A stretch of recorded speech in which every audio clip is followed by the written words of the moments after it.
제 설교 준비는 보통 목요일부터 시작이 되어집니다. 물론 이미 월요일부터 본문에 대한 어느 정도의 묵상을 시작을 하지만 본격적인 설교의 준비는 목요일부터 시작이 되어집니다. 그래서 목요일과 금요일 한참 설교를 준비하면서 본문을 묵상을 하고 있는데 금요일 아침 일찍 우리 박종구 장로님에게 전화가 왔어요. 유라자매가 맹장으로 병원에 입원했습니다.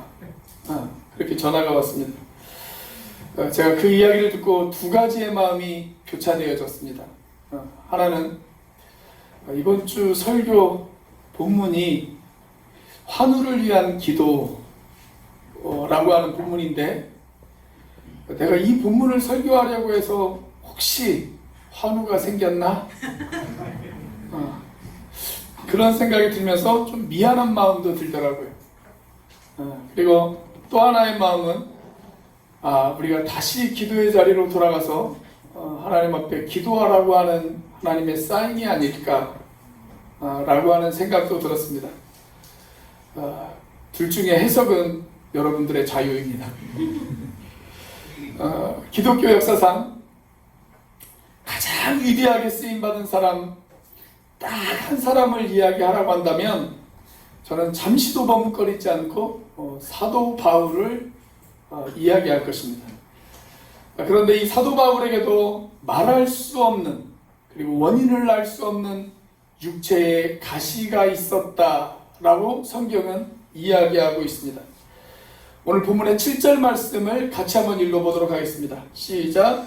여러 계시를 받은 것이 지극히 크므로 너무 자만하지 않게 하시려고 내 육체의 가시 곧 사탄의 사다를 주셨으니 이는 나를 쳐서 너무 자만하지 않게 하려 하심이라. 여기에 사용된 이 가시라고 하는 말은 그냥 단순하게 장미꽃에 있는 가시 정도를 말하는 것이 아닙니다. 이 가시라고 하는 말이 헬라어 원문에 보면 스콜롭스라고 하는 단어를 사용을 했어요. 근데 이 단어의 뜻은 어떤 뜻을 가지고 있냐면 뾰족한 막대기라고 하는 뜻을 가지고 있습니다. 그래서 뾰족한 막대기로 자신을 쑤시는 것과 같은 그런 처절한 고통을 가지고 있었다 라는 것을 의미합니다. 지금 저희 집에도 그런 고통을 느끼는 사람이 한 사람 있습니다. 근데 바울이 그런 고통을 가지고 평생을 살았다는 거예요. 평생을 살았다. 성경학자들은 바울에게 있었던 이 가시의 정체가 무엇이었을까? 이 문제를 놓고 여러 연구들을 시작을 했습니다. 아무튼 학자들은 별걸 다 연구합니다. 그런데 대부분의 학자는 이 가시는 아마도 바울의 육체적인 질병을 의미하는 것이 아니었을까 하는 것에 거의 의견을 같이 합니다. 그런데 질병의 종류는 조금 달라요. 어떤 학자는 바울이 여러 나라를 선교하면서 아마도 말라리아라고 하는 질병이 이 바울을 괴롭혔을 것이다 라고 이야기하는 학자들도 있고, 또 어떤 학자는 바울에게 간질이 있었다 라고 그렇게 이야기하는 학자들도 있습니다. 그런데 가장 보편적이고 일반적인 견해는 바울의 평생을 괴롭힌 안질이었을 것이다. 눈병이죠. 안질이었을 것이다 라고 그렇게 추측을 하고 있습니다. 바울이 예수 믿기 전에 예수 믿는 사람들을 잡아 죽이기 위해서 다메섹이라는 곳을 향해서 가죠. 그런데 그 다메섹 인근에서 강렬한 빛이 이 사울에게 비칩니다. 바울에게 비치잖아요. 그 강렬한 빛으로 말미암아 평생 고칠 수 없는 육체적인 질병이 그에게 생겼을 것이다.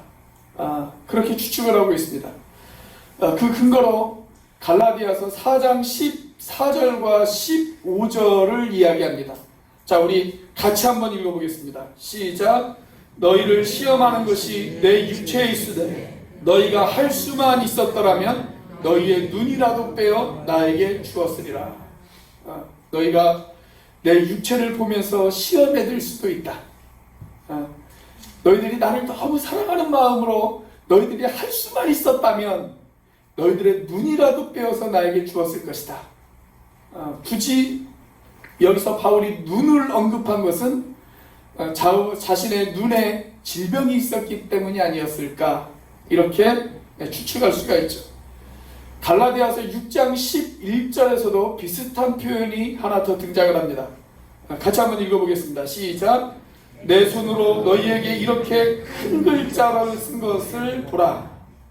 자, 시력이 좋지 않았기 때문에 글씨를 크게 써야만 자기가 쓴 글씨를 알 수가 있었단 말이죠.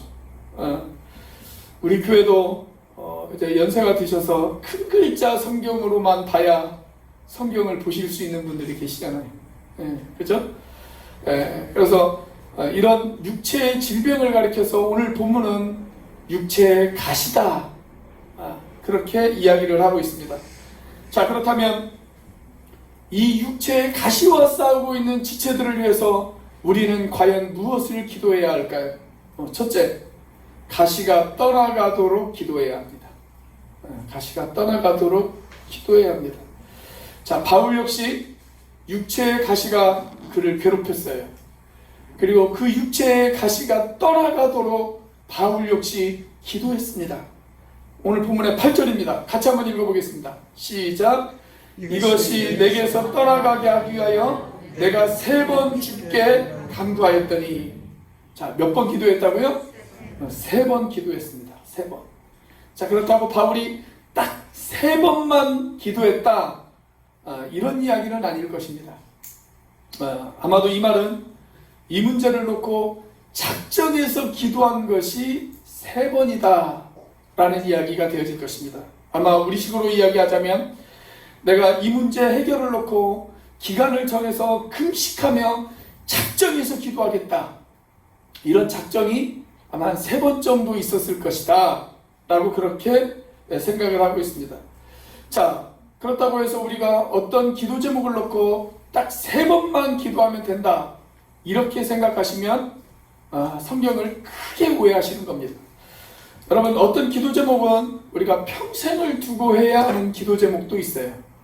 바울의 경우도 우리가 이미 살펴보았던 것처럼 바울도 자신의 형제, 친척, 고륙을 위해서 평생을 두고 기도하잖아요. 그들의 구원을 놓고 바울이 평생을 놓고 기도하고 있지 않습니까? 이렇게 평생을 두고 기도해야 하는 기도의 제목도 있습니다.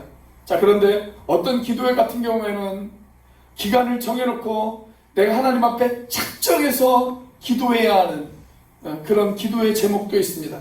자, 바울의 경우 자기의 육체의 가시를 놓고 하나님 앞에 작정해서 3번 기도를 했어요. 여러분, 실제로 바울이 다메섹으로 가는 길 위에서 강력한 빛을 보았을 때 바울은 한동안 실명 상태에 빠집니다. 자, 사도행전 9장 8절과 9절 말씀입니다. 같이 한번 읽어보겠습니다. 시작. 사울이 땅에서 눈은 떴으나 아무것도 보지 못하고 사람의 손에 끌려 다메섹으로 들어가서 4일 동안 보지 못하고 먹지도 마시지도 아니하니라. 자, 바울에게 강력한 빛이 임하면서 주님이 그를 만나주셨어요. 그 후에 사흘 동안 눈은 떴으나 앞이 보이지 않는 상태가 되어졌습니다. 그때 하나님께서 아나니아라고 하는 아주 신실한 사람을 바울에게 보내시죠. 그리고 그 아나니아가 바울에게 안수하여 기도합니다. 자, 그 내용이 사도행전 9장 17절부터 19절까지 등장합니다. 제가 한번 읽어드리도록 하겠습니다. 아나니아가 떠나 그 집에 들어가서 그에게 안수하여 이르되, 형제 사울아, 주 곧 내가 오는 길에서 나타나셨던 예수께서 나를 보내어 너로 다시 보게 하시고 성령으로 충만하게 하신다 하니, 즉시 사울의 눈에서 비늘 같은 것이 벗어져 다시 보게 된지라. 일어나 침례를 받고 음식을 먹음에 강건하여지니라. 바울이 아무것도 볼 수 없는 상태에 있다가 아나니아의 기도를 받고 다시 앞을 보게 되어졌습니다. 아마도 이게 바울이 경험한 최초의 치유 사건이 아니었을까라고 생각이 되어집니다. 적어도 성경에 등장하는 사건 중에는 처음에 있었던 사건입니다. 자, 그 후에 바울이 이제 안디옥 교회에서 파송을 받아 선교사로 떠나기 시작을 하죠. 여러 선교지를 돌아다니면서 육체의 질병을 앓고 있는 많은 사람들을 위해서 바울이 기도합니다. 그리고 놀라운 기적들을 바울이 목격하기 시작을 합니다. 특별히 사도행전 14장 9절과 10절 말씀을 보면 이런 구절이 있어요. 자, 같이 한번 읽어보겠습니다. 시작. 바울이 말하는 것을 듣거늘 바울이 주목하여 구원받을 만한 믿음이 그에게 있는 것을 보고 큰 소리로 이르되 내 발로 바로 일어서라 하니 그 사람이 일어나 걷는지라. 자, 바울이 기도하고 선포하니까 걷지 못하던 사람이 벌떡 일어나서 걷기 시작을 했어요. 그런 기적을 바울이 경험을 합니다. 또 사도행전 20장을 보면 유두고라고 하는 한 청년의 이야기가 거기에 소개가 되어지고 있죠. 3층으로 된 집의 다락방에서 바울이 설교를 하고 있었습니다. 그때 그 설교를 듣다가 이 유두고라고 하는 청년이 깜빡 졸았던 것 같아요. 그런데 문제는 유두고가 앉아 있었던 곳이 아마 이 다락방의 난간 정도에 앉아 있었던 모양입니다. 난간에 앉아 있다가 깜빡 조니까 어떻게 되어졌을까요? 여러분, 졸면 어떻게 되어진다고요? 죽습니다. 졸면 죽어요. 그래서 진짜로 이 유두구라고 하는 청년이 3층에서 떨어져서 죽었어요. 그래서 우리 교회는 그런 사건을 사전에 예방하기 위해서 예배당을 1층에 지었습니다. 그 후에 바울이 어떻게 해요? 그 청년을 위해서 기도하죠. 간절히 기도합니다. 그랬더니 다시 살아났어요. 다시 살아났어요. 여러분, 바울에게는 살리는 능력이 있었지만 안타깝게도 저에게는 살리는 능력이 없습니다. 그래서 제발 부탁드립니다. 졸다가 떨어지는 일이 없기를 제발 부탁드리겠습니다. 그 외에도 성경 여기저기에서 바울이 병든 자를 위하여 기도하고 또 그 병든 자들이 회복되어지는 그런 놀라운 사건들이 성경 여기저기에 소개가 되어지고 있어요. 여러분, 사실 병든 자를 위해서 기도하는 것, 그것은 우리 주님이신 예수님께서 우리에게 보여주신 모본이죠. 성경을 보면 예수님께서 병든 자를 위하여 기도하시는 것을 우리가 자주 살펴볼 수가 있습니다. 또 그리고 그 예수님의 가르침을 따라 예수님의 제자들도 병든 자들을 위하여 기도하잖아요. 그리고 예수님의 친동생이었던 야고보가 야고보서 5장 14절과 15절에서 우리에게 이렇게 권면을 합니다. 자, 같이 한번 읽어보겠습니다. 시작. 너희 중에 병든 자가 있느냐? 그는 교회 장로들을 청할 것이요 그들은 주의 이름으로 기름을 바르며 그를 위하여 기도할지니라. 믿음의 기도는 병든 자를 구원하리니 주께서 그를 일으키시리라. 혹시 죄를 범하였을지라도 사하심을 받으리라. 여러분, 믿으십니까? 네. 믿음의 기도는 병든 자를 일으킵니다. 그래서 여러분이 육체의 질병을 가지고 계시거든 그 질병의 치유를 위해서 기도하는 것, 여러분, 그것은 아주 성경적인 것입니다. 하나님, 내가 이 육체의 질병으로부터 하나님 나를 자유하게 해주세요. 하나님, 내가 아파요. 하나님, 내 병을 치유해 주세요. 하나님이 이 육체의 가시를 내게서 떠나가게 해주세요. 그렇게 기도하는 것, 그것은 이상한 것이 아닙니다. 그것은 지극히 당연한 것입니다. 여러분, 아프십니까? 육체의 가시가 여러분들을 괴롭히고 있습니까? 사랑하는 우리 지체 중에 이 육체의 가시 때문에 힘들어하는 지체가 있습니까? 자, 그렇다면 다시 기도의 자리로 돌아오시기를 바랍니다. 또 교회 목회자들에게 기도를 요청하시기를 바랍니다. 교회 지체들에게 기도를 요청하시기 바랍니다. 그것은 지극히 성경적인 것입니다. 지체하지 말고 하나님의 능력과 하나님의 은혜를 구하시는 여러분들이 되시기를 바랍니다. 한 교회를 여러 해 동안 섬겼어도 어떤 사람은 단 한 번도 목회자들에게 기도 요청을 하지 않는 사람들이 있어요. 저는 그분들이 참 대단하다고 생각합니다.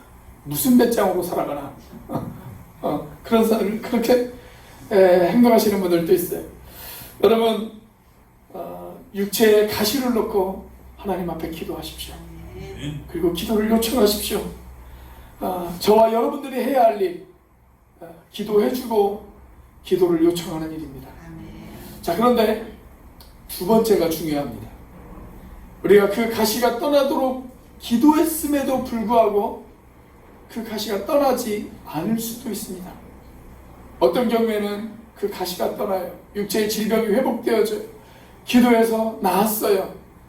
그런 간증들도 상당히 많이 있죠. 아마 이번 다니엘 기도회에도 그런 간증을 하시는 분들이 많이 있을 것입니다. 그런 간증들을 우리가 수도 없이 많이 들었어요. 자, 그런데 어떤 경우에는 아무리 기도했는데도 그 육체의 가시가 떠나지 않아요. 여러분, 그럴 때 어떻게 해야 될까요? 오늘 본문에서 바울은 우리에게 아주 좋은 모본을 보여주었습니다. 자, 둘째, 가시를 주신 이유를 깨닫도록 기도해야 합니다. 가시를 주신 이유가 있단 말이죠. 이유가 있어요. 자, 우리가 믿음의 사람이라면 내가 믿음으로 기도할 때 치유가 일어날 것, 우리는 그 사실을 믿습니다. 그러나 우리의 기도에도 불구하고 우리가 원하는 치유가 일어나지 않을 때, 그때는 어떻게 해야 될까요? 자, 바울도 3번에 걸쳐서 간절히 기도했습니다. 작정해서 기도했습니다. 그러나 그렇게 기도했음에도 불구하고 그의 육체를 괴롭히는 가시는 그를 떠나지 않았습니다. 자, 그때 바울은 어떻게 했을까요? 이 문제를 놓고 간절히 기도하다가 바울이 자연스럽게 하나님 앞에 이런 질문을 던지지 않았겠습니까? 하나님, 제가 이렇게 간절히 기도했음에도 불구하고 이 가시가 저를 떠나지 않습니다. 하나님, 이 육체의 고통이 여전히 나를 괴롭힙니다. 그렇다면 하나님, 이 고통과 이 가시를 나에게 허락하신 하나님의 어떠한 특별한 뜻이 있으십니까? 제가 그 뜻이라도 알면 안 될까요? 하나님, 하나님의 뜻이 어디에 있는지 저에게 가르쳐 주세요. 아마 바울이 그렇게 기도하지 않았겠습니까? 그리고 마침내 바울은 그 이유를 발견했습니다. 자, 그 이유가 오늘 본문의 7절 말씀입니다. 자, 7절 말씀 같이 한번 읽어보겠습니다. 시작. 여러 계시를 받은 것이 지극히 크므로 너무 자만하지 않게 하시려고 내 육체의 가시 그 사탄의 사자를 주셨으니 이는 나를 쳐서 너무 자만하지 않게 하려 하심이라. 자, 우선 바울은 자기 몸에 있는 그 육체의 가시를 가리켜서 사탄의 사자다, 그렇게 이야기를 하고 있어요. 그러니까 우리를 찌르고 우리를 괴롭히는 것, 그것은 하나님의 일이 아닙니다. 그것은 사탄이 하는 것입니다. 그러나 하나님이 그것을 당분간 우리에게 허용하실 때가 있습니다. 허용하실 때가 있어요. 왜 허용하실까요? 자, 바울이 기도 가운데 하나님이 그 가시를 자기에게 허용하신 그 이유를 깨달았어요. 자, 그 이유가 뭡니까? 너무 자만하지 않게 하려고. 다른 말로 하면 너무 교만하지 않게 하려고 하나님께서 그 육체의 가시를 허락하셨다라는 것입니다. 자, 여기 다시 한번 바울의 이야기를 들어보세요. 내가 지금까지 여러 계시를 받은 것이 크므로, 그렇게 이야기를 하고 있어요. 여러분, 바울이 얼마나 많은 계시를 받았어요? 바울이 얼마나 많은 기적들을 경험했습니까? 그리고 이 바울을 통해서 얼마나 많은 성경이 쓰여졌습니까? 자, 1세기 기독교 복음이 전 세계에 전파되어질 수 있는 그 기초 작업을 하는 1등 공신이 있었다면 그 1등 공신이 바로 바울이지 않습니까? 자, 그럼 이런 위대한 사람 바울이 만약에 몸에 건강까지 했더라면 어떻게 되어졌을까요? 더 많은 사역을 감당할 수도 있었겠지만 어쩌면 교만해질 수도 있었습니다. 그래서 아마 통일교회 문선명과 신천지의 이만희와는 비교할 수도 없는 그런 교만한 사람이 되어질 수도 있지 않았겠습니까? 그래서 하나님은 바울을 자만하지 않게 하려고 그에게 육체의 가시를 허락하셨다라는 것입니다. 여러분, 교만해져서 하나님 앞에 버림받는 것보다 겸손해져서 하나님 앞에 쓰임받는 것이 더 낫다라고 하나님께서 판단하신 것입니다. 그래서 가시를 허락하셨다라는 것입니다. 저는 이 말씀을 묵상할 때마다 생각나는 한 일이 있어요. 제가 신학교 1학년 때 학교 기숙사에서 생활을 했는데 그 기숙사에 신학교 4학년 전도사님이 한 분 계셨어요. 제가 같은 기숙사 같은 방을 쓰는 4학년 전도사님이 계셨습니다. 이분과 한참 이야기를 하다가 제가 그런 이야기를 했어요. 하나님께서 왜 저에게 음악의 은사를 주시지 않으셨을까요? 저는 하나님이 저에게 음악의 은사를 주시지 않은 것이 참 원망스럽습니다. 그런 이야기를 드렸어요. 그랬더니 전사님이 저에게 이렇게 이야기를 하시더라고요. 하나님이 너에게 그것을 주시지 않는 이유는 그것까지 주셨더라면 네가 교만해졌을까 봐 그렇다. 그 이야기를 하시더라고요. 그래서 저는 제 음치를 사랑합니다. 하나님이 저로 하여금 겸손하게 만드신 것, 제가 노래를 부를 때마다 음이 틀릴 때마다 하나님 저를 겸손하게 만드시는 거죠. 저는 그렇게 생각합니다. 여러분, 성 어거스틴도 위대한 하나님의 사람으로 쓰임을 받았지만 그가 젊었을 때 많은 방황과 육체의 가시를 안고 있었습니다. 어거스틴이 그의 유명한 고백론에서 예수님을 만나 회심한 후에 이런 고백을 해요. 주께서 내게 주를 두려워하는 마음을 주시어 내 교만을 꺾으시고 내 목을 길들여 주의 멍에를 매도록 하셨나이다. 그런 이야기를 합니다. 어느 날 이 어거스틴의 제자 한 사람이 찾아와서 어거스틴에게 이렇게 질문을 던집니다. 선생님, 우리 그리스도인들이 평생을 두고 붙들어야 할 가장 중요한 덕목이 있다면 그것이 무엇입니까? 그러자 어거스틴이 잠시도 망설이지 않고 이렇게 대답을 했다고 그래요. 그 덕목은 말이지, 첫째, 겸손이고, 둘째, 겸손이고, 셋째, 겸손이다. 그런 이야기를 했어요. 그리고 어거스틴은 이런 말을 아주 자주 그의 주변 사람들에게 가르치고 또 강조하고 설교했다고 합니다. 이런 말을 했어요. 천사를 마귀 되게 한 것, 그것은 교만이고, 사람이 천사가 되게 하는 것, 그것은 겸손이다. 그런 말을 했어요. 잘 한번 생각해 보세요. 천사가 마귀가 된 것, 그것은 교만 때문이고, 사람이 천사가 되어지는 것, 그것은 겸손 때문이다. 그런 이야기를 했습니다. 여러분, 겸손하고 천사가 되고 싶으십니까? 겸손하시면 됩니다.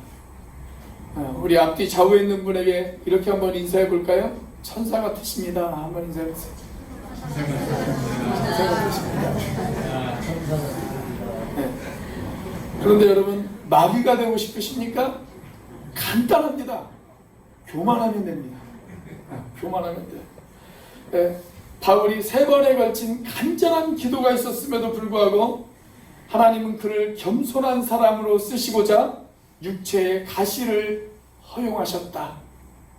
바울은 그런 고백을 해요. 그리고 바울은 기도 중에 그 하나님의 뜻을 깨달았어요. 자, 그런데 바울의 기도는 거기에서 멈추지 않습니다. 바울의 기도는 한 걸음 더 나아갑니다. 자, 이제 바울은 가시를 이기는 은혜가 임하도록 기도했습니다. 가시를 이기는 은혜가 임하도록 기도했습니다.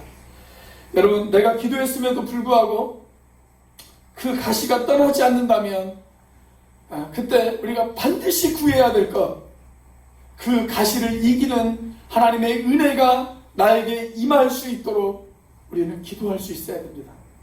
여러분, 가시는 아파요. 가시는 힘들어요. 가시는 자꾸 나를 괴롭혀요. 그래서 그 상태로 계속 있으면 내 몸과 내 영혼이 파괴되어질 수가 있습니다.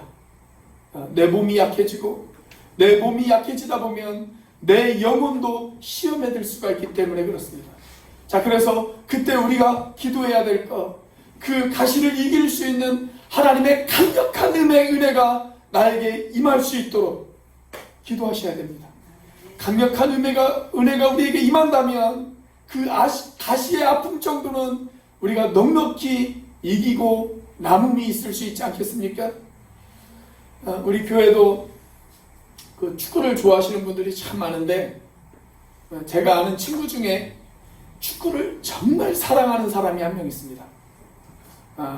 이분은 축구를 거의 신처럼 여기는 분이 계십니다. 그런데 이 친구가 만나서 이야기할 때마다 그런 이야기를 해요. 운동장에 가면 막 펄펄 날아요. 펄펄 날아요. 그런데 운동장 밖에만 나오면 항상 하는 이야기가, 야, 내가 병원에 갔는데 의사가 여기도 안 좋고 저기도 안 좋고 그렇대. 나를 위해 기도해 줘. 그렇게 이야기하는 친구가 있어요. 그런데 아무리 아파도 축구할 때는 아픈 줄을 모릅니다. 아픈 줄을 몰라요. 그런 친구가 있습니다. 여러분, 우리의 영혼도 마찬가지예요. 가시가 나를 힘들게 하고 나를 괴롭히지만 그것을 압도할 수 있는 하나님의 은혜가 나에게 임한다면, 여러분, 우리가 넉넉히 그 가시를 이길 수 있지 않겠습니까? 그래서 그 은혜가 우리에게 임할 수 있도록 우리는 기도해야 합니다. 자, 바울에게 그런 은혜가 임했어요. 자, 바울의 고백을 한번 들어보세요. 오늘 본문의 9절 말씀입니다. 같이 읽습니다. 시작. 나에게 이르시기를 내 은혜가 내게 족하도다. 이는 내 능력이 약한 데서 온전하여짐이라 하신지라. 그러므로 도리어 크게 기뻐함으로 나의 여러 약한 것들에 대하여 자랑하리니 이는 그리스도의 능력이 내게 머물게 하려 함이라. 바울은 자신을 괴롭히는 그 육체의 가시 때문에 주님을 더욱 의지하게 되었습니다. 그러자 하나님의 은혜가 그에게 밀려왔습니다. 그 가시를 이길 수 있는 그리스도의 능력이 그에게 임했다. 그래서 나는 오히려 약한 것을 자랑한다. 그렇게 이야기하고 있지 않습니까? 자, 그래서 마침내 바울은 10절에서 이런 선포를 합니다. 자, 10절 말씀 같이 한번 읽어보겠습니다. 시작. 그러므로 내가 그리스도를 위하여 약한 것들과 능욕과 궁핍과 박해와 공고를 기뻐하나니 이는 내가 약한 그때에 강함이라. 그러므로 여러분과 저를 찌르는 육체의 가시, 그 고통, 그 아픔이 저와 여러분들을 힘들게 하거든, 사랑하는 형제자매 여러분, 다시 기도의 자리로 돌아오시기를 바랍니다. 그리고 하나님 앞에 엎드려 은혜를 구하시기를 바랍니다. 하나님, 이 육체의 가시를 이길 수 있는 압도할 만한 하나님의 은혜가 나에게 필요합니다. 하나님, 그 은혜를 나에게 주시옵소서. 그렇게 기도할 줄 아는 저와 여러분들이 되시기를 주님의 이름으로 축원합니다. 우리가 그렇게 기도할 때 우리의 약함이 오히려 강함이 되어질 것입니다. 우리의 연약함이 오히려 우리의 자랑이 되어질 것입니다. 우리의 연약함이 오히려 은혜를 받는 하나님의 통로가 되어질 것입니다. 미국의 오클라호마 주의 한 시골에 할아버지가 목사였던 그런 집안에서 자란 아이가 한 명 있었습니다. 할아버지가 목사님이시다 보니까 어릴 때부터 늘 교회에서 생활을 하지 않았겠습니까? 그런데 안타깝게도 자신의 아버지는 단 한 번도 자신에게 칭찬을 해주신 적이 없습니다. 그래서 늘 아버지의 사랑에 굶주렸습니다. 그가 중학생이 되었을 때 이상하게 자기와 동성인 남학생에게 마음이 끌리기 시작을 합니다. 우리가 흔히 말하는 동성애죠. 동성애. 뭐 유전적인 영향이 있을 수도 있겠지만 아버지의 사랑을 충분히 받지 못했을 때 그런 일들이 일어날 때도 있습니다. 이번 주 토요일 날 그 문예회관 앞에서 우리 기독교 단체들과 다 연합해가지고 이 동성애에 반대하는 집회가 이번 주 토요일 날 문예회관 앞에 있습니다. 아무튼 이 사람이 그렇게 중학생 시절을 보내고 고등학생 시절을 보냈어요. 이제 대학생이 되어졌습니다. 오클라호마에 있는 기독교 대학에 입학을 했지만 비밀리에 동성애 친구를 만나서 사귀기 시작합니다. 그러다가도 마음 한편에 거기에 대한 죄책감이 있었어요. 내가 이렇게 살면 안 되지. 내가 정상적인 삶을 살아야지. 이것은 하나님 앞에 내가 죄를 짓는 것이, 그런 생각을 가졌어요. 그래서 한동안은 이성 친구를 만나서 연애를 시작하기도 했습니다. 멜린다라고 하는 이름을 가진 여학생을 만나서 연애를 하기도 했어요. 자, 그런데 왜 그런지 자기의 마음이 움직이지를 않아요. 그래서 대학을 졸업할 때쯤 멜린다에게 이별을 통보합니다. 나는 너를 더 이상 불행하게 만들고 싶지 않다 라고 이야기하면서 이별을 통보했어요. 자, 그 너무 고통스러운 나머지 자기 집에서 가스를 틀어놓고 자살을 시도하기도 했습니다. 그가 깊은 절망에 빠져들었을 무렵에 전화 한 통을 받습니다. 그 전화는 자기가 정말 좋아하는 크리스천 선배에게서 걸려온 전화예요. 늘 그 선배를 믿고 따랐어요.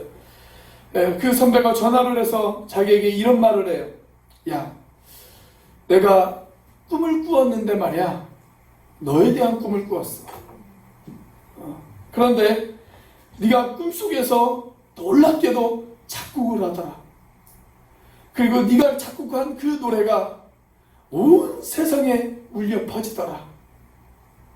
그런데 말이야, 그 꿈을 나만 꾼 것이 아니라 우리 엄마도 똑같은 꿈을 꾸었어. 너 작곡을 한번 해보면 어떻겠니? 그런 이야기를 하는 거예요. 그때 이 사람은 마지막으로 자신의 동성애 문제를 해결하고 신앙을 회복하기 위해서 신학교 입학을 계획하고 있었습니다. 그런데 그 선배의 이야기를 듣고 거기에 마음이 끌리기 시작을 하는 거예요. 그래서 그 선배의 제안에 따라 그 선배의 집으로 이사를 갑니다. 그 선배의 가족의 따뜻한 환영을 받으면서 그리고 거기에서 음악을 공부하면서 그리고 작곡을 하기 시작을 합니다. 또 성경을 읽습니다. 시편과 사무엘서를 묵상하다가 하나님, 저도 다윗처럼 하나님 마음에 합한 자로 살고 싶습니다. 그런 기도를 하나님 앞에 드리기도 했습니다. 하루는 이 선배의 가족들과 함께 어떤 콘서트에 가게 되어졌어요.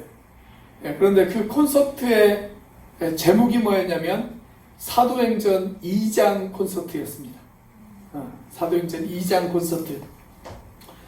그 콘서트에서 맨 앞부분에 이분이 자리를 잡았어요. 근데 한참 콘서트가 진행되어지고 있는데 찬양을 인도하던 찬양 인도자가 갑자기 이런 말을 하더랍니다. 여러분, 하나님이 고치지 못할 병은 없습니다. 그리고 하나님이 용서하지 못할 죄는 없습니다. 다만 그 죄를 숨기는 것이 문제일 따름입니다. 여러분 가운데 죄를 드러내지 못하고 숨기면서 살아온 사람은 없습니까? 오늘 밤 주님이 당신의 죄를 용서하기를 원하십니다. 오늘 밤 주님이 당신의 병을 치유하기를 원하십니다. 그런 이야기를 하는 거예요. 그 앞쪽에 앉아있던 이분이 갑자기 그 이야기를 듣고 이런 생각을 했습니다. 그래, 예수님은 내 동성애의 죄까지 용서하실 수 있는 분이시지. 그래, 예수님은 내 동성애의 질병까지 치유하실 수 있는 분이시지. 그런 생각을 처음으로 했다는 거예요. 처음으로. 그리고 찬양하다 말고 자리에서 벌떡 일어나 주님, 저를 아신다면 주님만이 저를 새롭게 하실 수 있습니다. 주님만이 저를 고치실 수 있습니다. 주님만이 저를 깨끗게 하실 수 있습니다. 그렇게 고백하면서 자신의 일생을 주님 앞에 드리기로 서약했습니다. 그러자 마음 깊은 곳에서 동성애에 끌리던 욕구가 끊어지는 그런 놀라운 경험을 합니다. 자기 마음 가운데 그런 욕구가 끊어지는 거예요. 그걸 느꼈어요. 그리고 마음속에 놀라운 평안과 자유함이 찾아왔습니다. 그 후에 그가 만든 찬양이 있습니다. 전 세계가 부르는 찬양. 저도 그 찬양을 상당히 좋아합니다. 이런 찬양입니다. 약할 때 강함 대신에 나의 보배가 되신 주 나의 모든 것. 주 안에 있는 보물을 나는 포기할 수 없네. 주 나의 모든 것. 십자가 죄 사하셨네. 주님의 이름 찬양해. 주 나의 모든 것.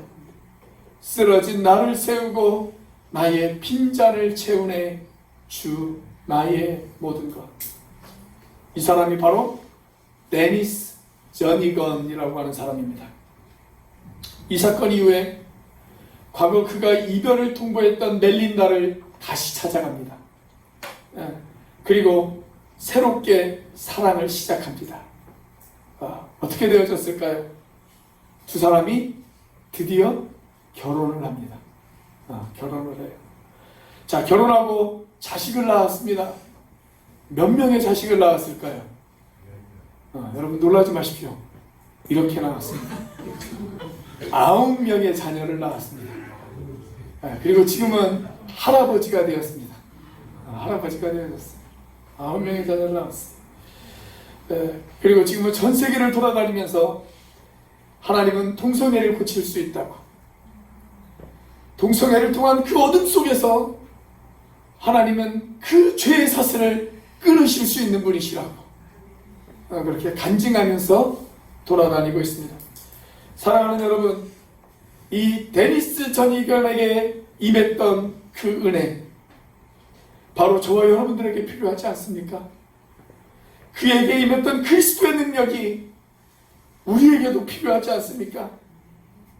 데니스는 이렇게 이야기를 합니다. 나는 아직도 동성애에 대한 충동을 느낄 때가 있습니다. 그러나 그것은 더 이상 내 인생을 지배할 수 없습니다. 왜냐하면 내 모든 가치를 압도하는 주님의 은혜가 나에게 임했기 때문입니다. 그렇게 고백합니다. 여러분, 우리의 모든 것을 압도하는 은혜, 내 육체의 질병을 압도하는 은혜, 내 아픔을 압도하는 그 은혜, 내 고통과 슬픔과 내 눈에 고인 그 눈물을 압도할 수 있는 하나님의 은혜, 여러분 그 은혜를 사모하는 저와 여러분들이 되시기를 주님의 이름으로 축원합니다. 오늘 이 시간 그 은혜가 저와 여러분들에게 임하기를 예수 그리스도의 이름으로 축원합니다. 기도하시겠습니다.